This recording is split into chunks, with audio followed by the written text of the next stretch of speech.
But they understand that it makes me happy, so they, and also they understand that I I don't see am how an defining your adult and a body makes woman, you and happy.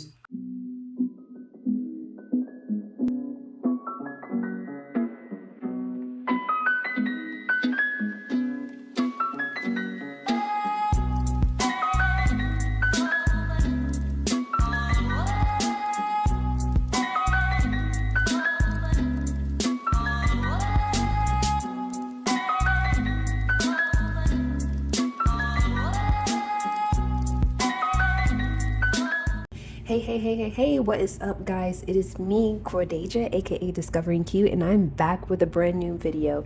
Do y'all miss me?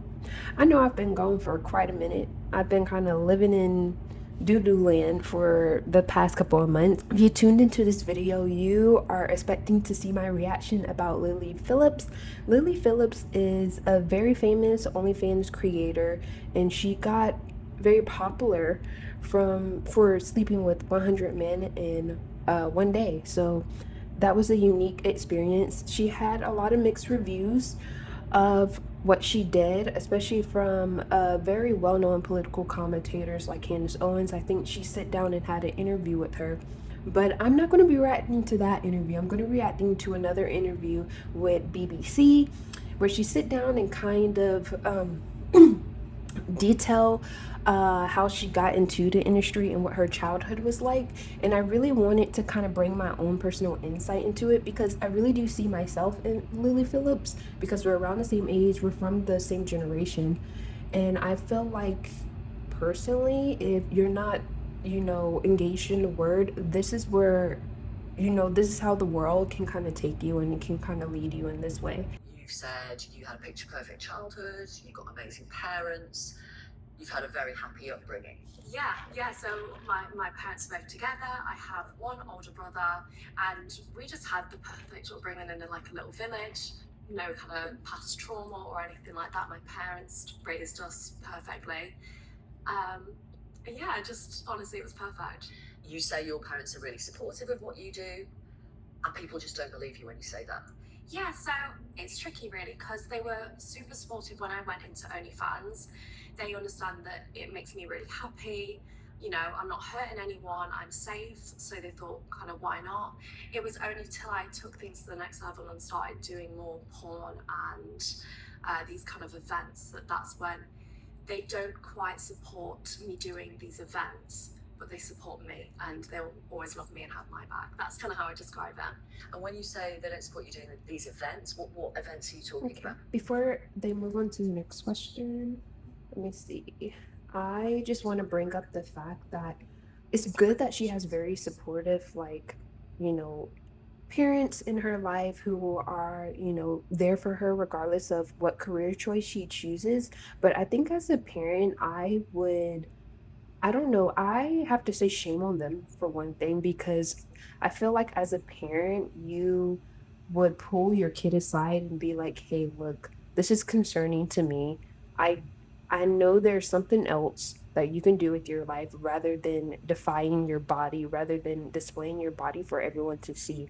Because God created us in his image, and I think it's just we're playing God, and we're just when we display our bodies, we're disrespecting the temple that God created for us. So it really is heartbreaking to know that her family is not intervening and being like, hey, like, even if you're biblical or not, or you're religious or not, I think any parent would have a side eye to this and would want to be protective of their child in this situation. Oh, I do big sex events where the members of the public can come to and join in. So I have sex with quite a lot of gentlemen or women. And yeah, these events obviously for all ages above 18, for anyone to kind of show up. And can you explain why they don't support that? I think they just don't find it necessary. It's not something they would have chosen for me to do. I don't think any parent wakes up and goes, oh, I want my kid to be a porn star when they're older. But they understand that it makes me happy. So they, and also they understand that I don't see how defining your an adult and a body woman, makes you happy. and I can choose Just to do what I saying. want. Your generation, Gen Z, has grown up with pornography being easily available on smartphones. How do you think that has influenced you? Honestly, I probably watched pornography first when I was maybe 11. And so I've always known about it, I've always knew it was a thing, and I always thought it was very normal to watch. And I personally don't think pornography is a bad thing in moderation. I just think it's when younger adults have a lot of access to it, that's when it does become a problem. But if you stop... It's interesting that she's kind of like contradicting herself in a sense, because you hear it from one end, you hear her talking about, hey, like I was exposed to pornography at the age of 11, and then on the other hand you hear like too much access of it can be, it's not productive, it's not inclusive, it's not inductive to your overall health. Deep down I think she knows and she realizes that this is wrong, this is not normal. It's not normal for a kid at age 11 to be exposed to that.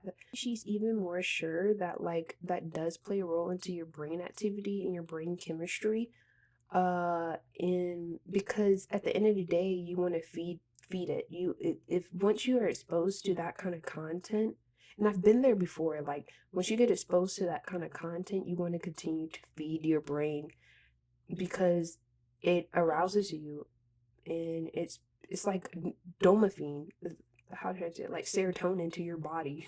Like, it's an immense of happiness, but at the end of the day, deep down this isn't good, this isn't productive in any way towards society, towards your body.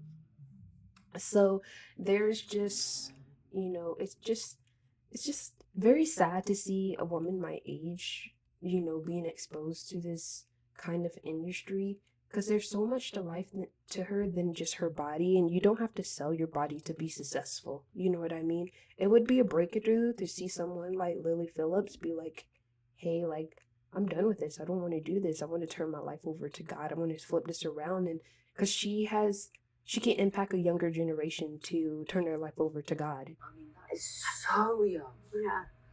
Can you describe how it has influenced you and your brain and your outlook on sex? You know what? It actually made me really sex confident and learn a lot of things. I mean, that's mostly how I learned through pornography. And I do think it has a positive effect on me, just in terms of like understanding things a little bit more. Right. But as we know, what we see in pornography online can be extreme. Is not normal. It depends what type of pornography you're watching. That's what I would say.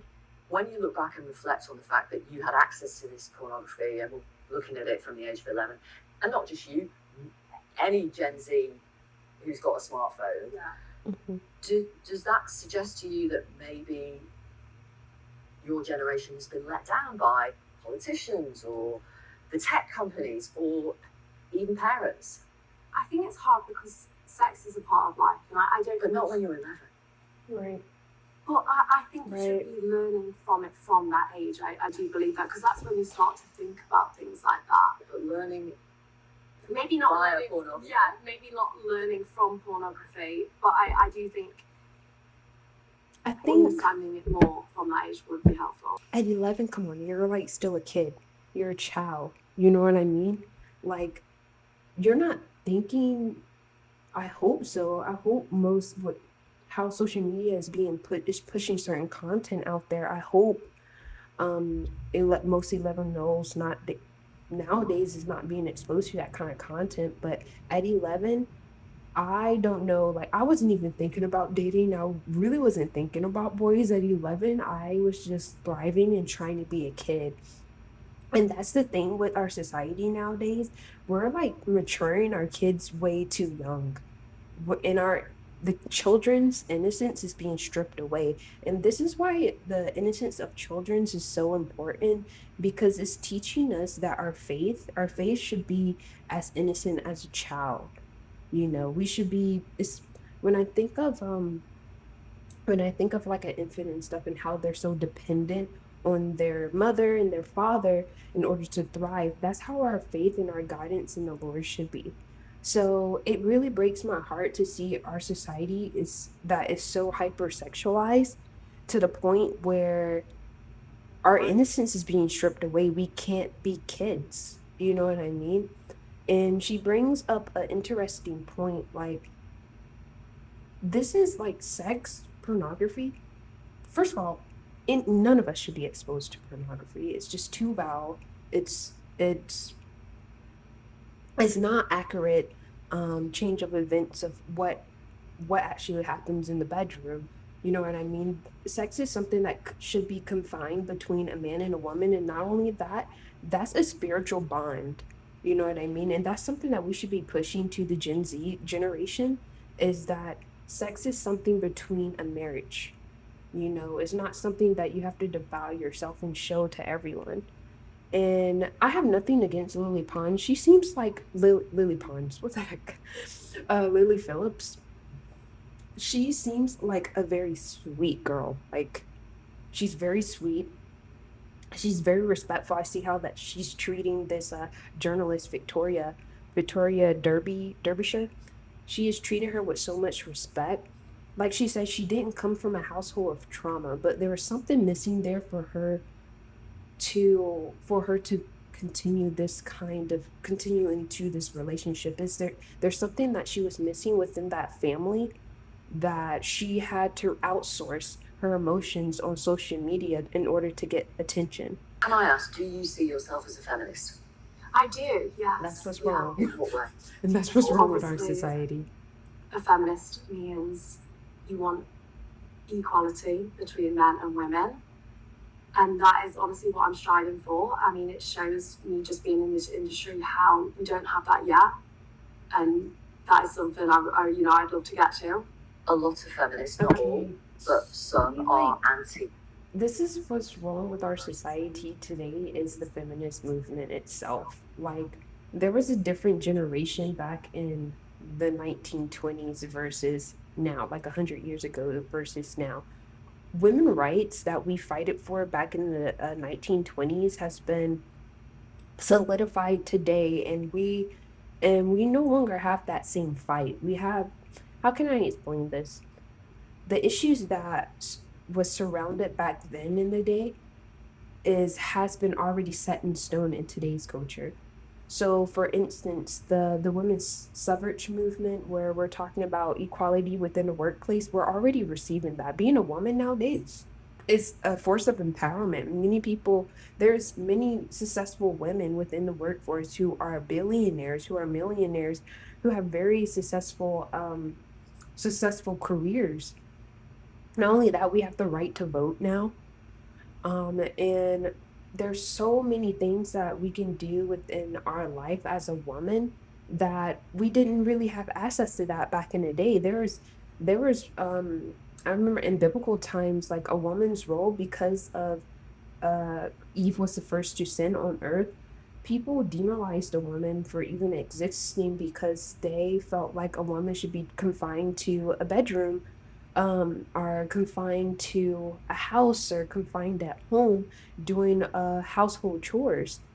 And not only that, but they felt like, and men did take advantage of them back in the day. But in today's culture, you can be any and everyone you want. So the thing that I'm proposing, or the thing that I'm bringing up, and I guess bringing into the question, is what rights are we fighting for? Because how I see it is that we have the same equality as men. Like, we could do anything that a man does, literally. Especially with this transgender movement, you can supposedly become a man if you want to. So I don't understand, like, I don't see how the feminist movement is being empowering nowadays. Modern day feminism, I don't see it as empowering.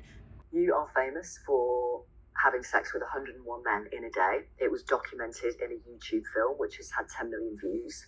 And for those who haven't seen it, we literally see a queue of men, complete strangers, waiting to go into a bedroom to have sex with you for an allotted 5 minutes. We don't see their faces. because they don't want to be on camera. And when we hear the voice of one or two, their voices have been disguised because they don't want to be identified. Yeah. You've been asked many times why you did it. You say it's because you enjoy it, and you've explained today that why you do what you do.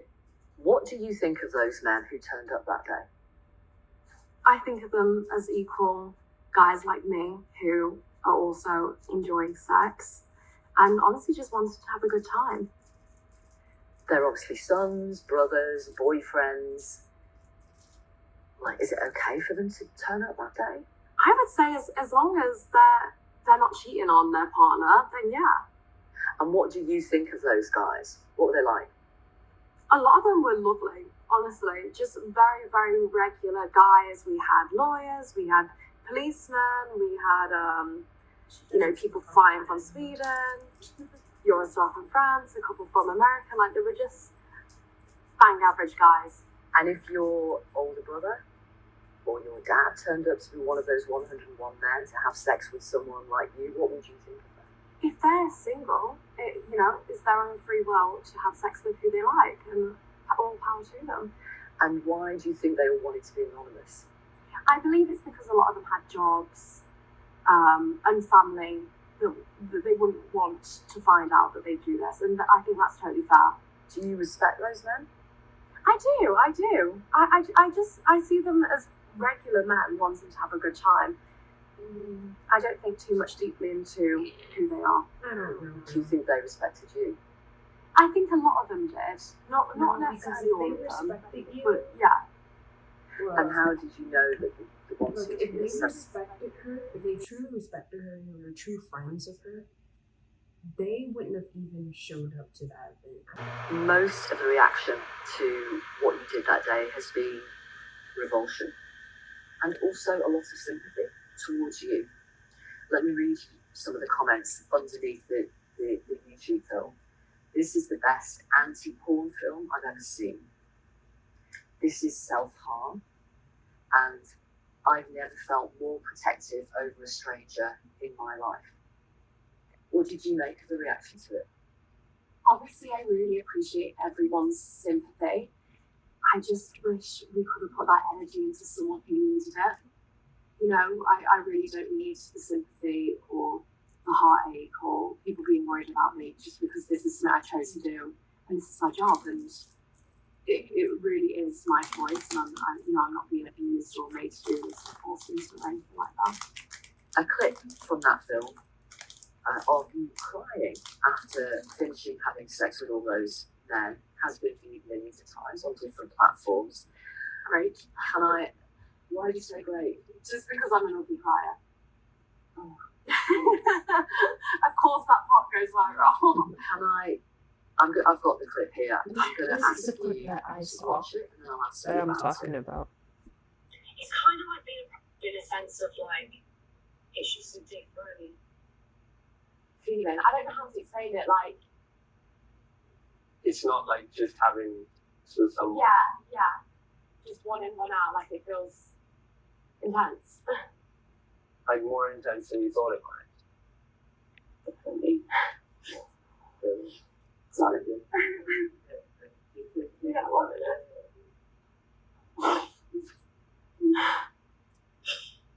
Because it's not normal. Like, it's not normal to. How does it make you feel watching it back?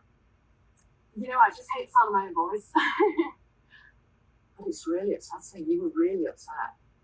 Yeah, it was an interesting day. It wasn't exactly what I planned or thought it to be, and I think I'm really prepared for it. And I just think there's stuff I would have done so much differently next time. It took so much longer than I thought. I was having sex for 14 hours straight. It was just exhausting and not what I thought it was going to be in my head. What did you think it was going to be like in your head then? You know what? I'd done 37 guys like a month before, or a couple of weeks before, and that was just bliss. Like, I just had so much fun. But the difference is they all went together. We had a group of 23 guys, and I did them all together, and that was just like, the energy was so much better. The guys were really respectful of each other. Like, the energy was just so much different. I think it was just the guys and how they spoke to me and things like that. and I just thought it was going to be a lot easier. I'm just going to pause for a moment because you just say this so normally. Like, this is your world. And you just said, you know, a month earlier I did 37 guys and we had so much fun and it was bliss. Like, wow, God, like, is that normal? It's weird because It's not normal. It's not, yeah. it really is normal in my world. Hand on heart, look me in the eye. Can you tell me that day, what happened that day, and what you did that day, and what those men did that day was genuinely empowering for you? I think that day was slightly different. My other events, I felt extremely empowered in. See, she's My like views were so trying her best to avoid the conversation, but I know how she feels. Like, I've never been in her shoes before. I've never been a porn star before, but like to be defied like that in one day, like run through by so many men, like I hate to use that kind of language, but that is exactly what's happening. It doesn't feel empowering. You feel like your boundaries are being stripped away from you. You feel violated.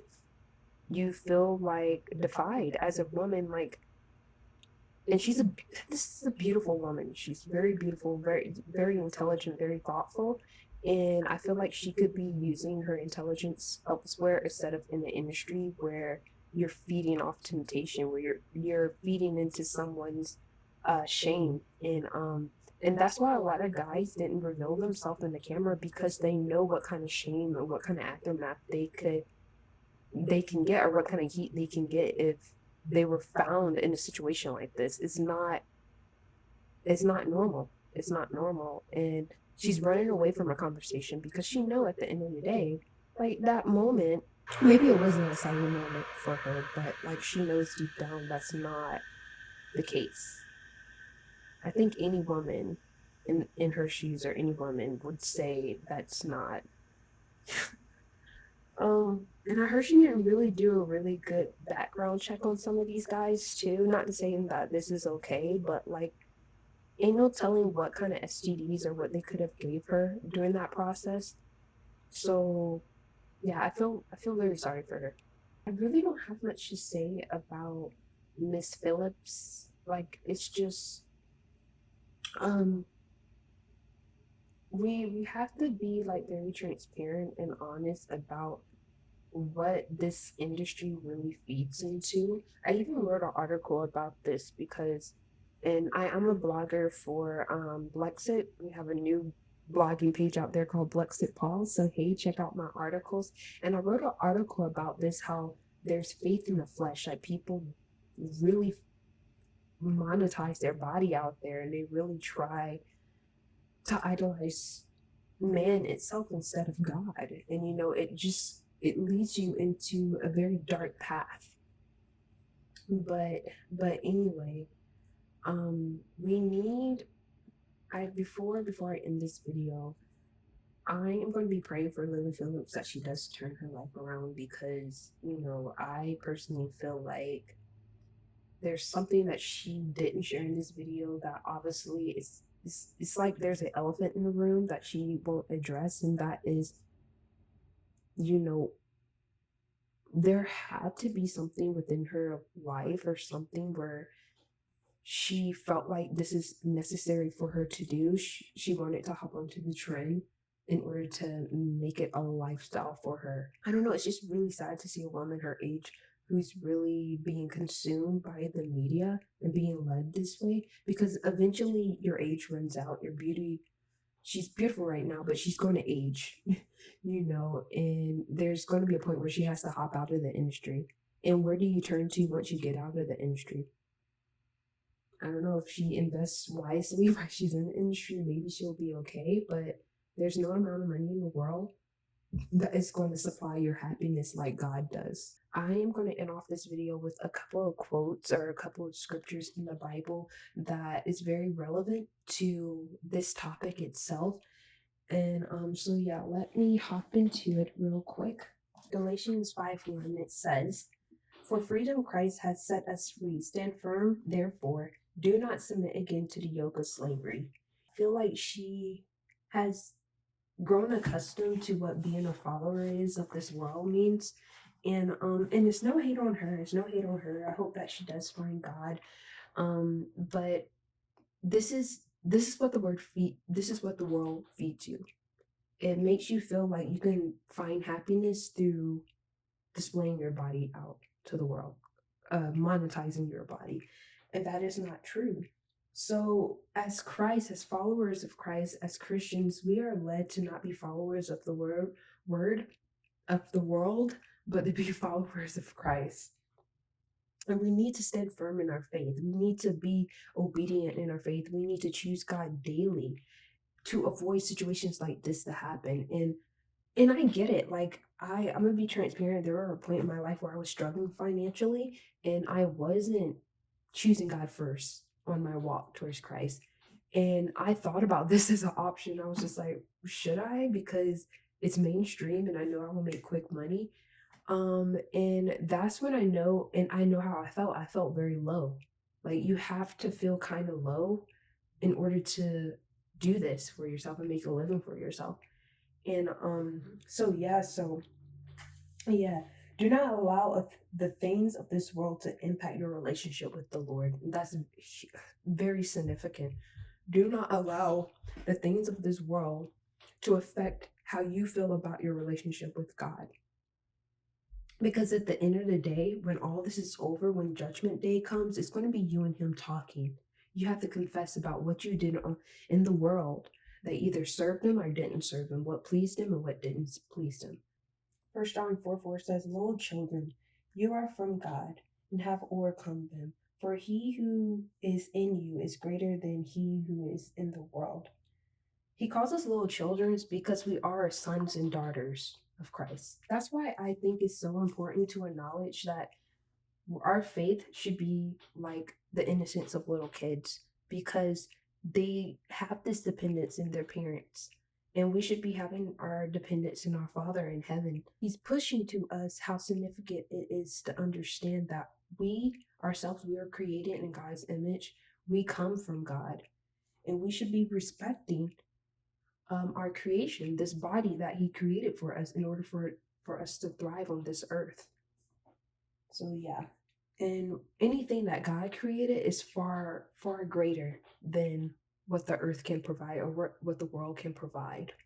Because we were born sinners, but we can change that. We can change that around. We can live a life that is honorable and pleasing to him. And the last thing I'm going to end is Hebrews 12:1. So we're going to go into that real quick.